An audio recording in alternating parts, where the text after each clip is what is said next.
शिव जी आए गरीब भक्त को ठंड से बचाने। सर्दियों की एक अंधेरी और सर्द रात थी। बर्फीली हवाएं पेड़ों को झकझोर रही थी। गांव के बाहर एक छोटी झोंपड़ी में रहने वाला मोहन, जो एक निर्धन पर भोलेनाथ का अनन्य भक्त था, ठंड से कांप रहा था। उसके पास न कंबल था, न आग जलाने के लिए लकड़ी।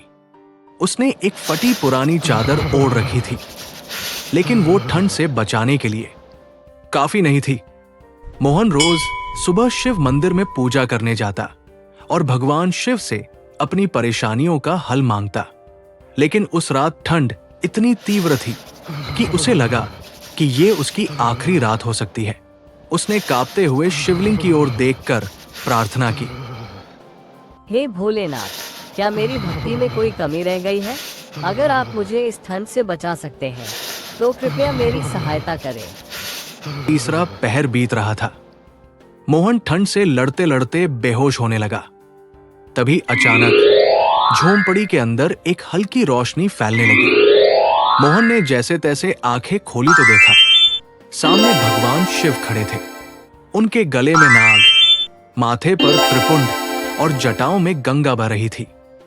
उनका तेज इतना अद्भुत था कि ठंड मानो तुरंत दूर हो गई। मोहन ने कांपते हुए कहा, भोलेनाथ, क्या ये सपना है? शिव मुस्कुराए और बोले, भक्त, यह सपना नहीं, तुम्हारी सच्ची भक्ति का फल है। मैं तुम्हें इस संकट से बचाने आया हूं।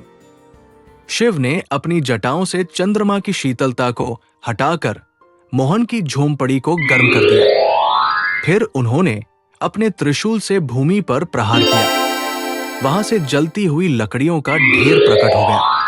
झोंपड़ी के चारों ओर तेज हवाओं को रोकने के लिए शिव ने त्रिशूल की शक्ति से अदृश्य दीवार खड़ी कर दी। मोहन की ठंड तुरंत गायब हो गई।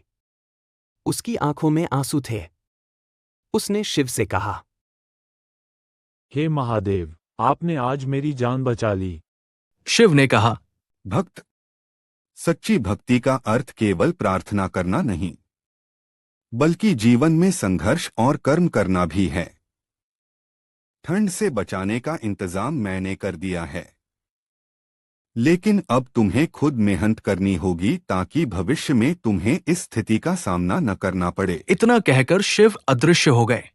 मोहन के पास अब आग थी और उसकी झोंपड़ी गर्म थी। अगले दिन से उसने मेहनत करना शुरू किया। वो अपने जीवन में कभी पीछे नहीं हटा और हमेशा भगवान शिव का आभारी रहा। इस कहानी ने सिखाया कि भगवान सच्चे भक्त की सहायता जरूर करते हैं, लेकिन साथ ही मेहनत और कर्म का रास्ता भी दिखाते हैं। मोहन की ये घटना गांव के लोगों के लिए प्रेरणा बन गई।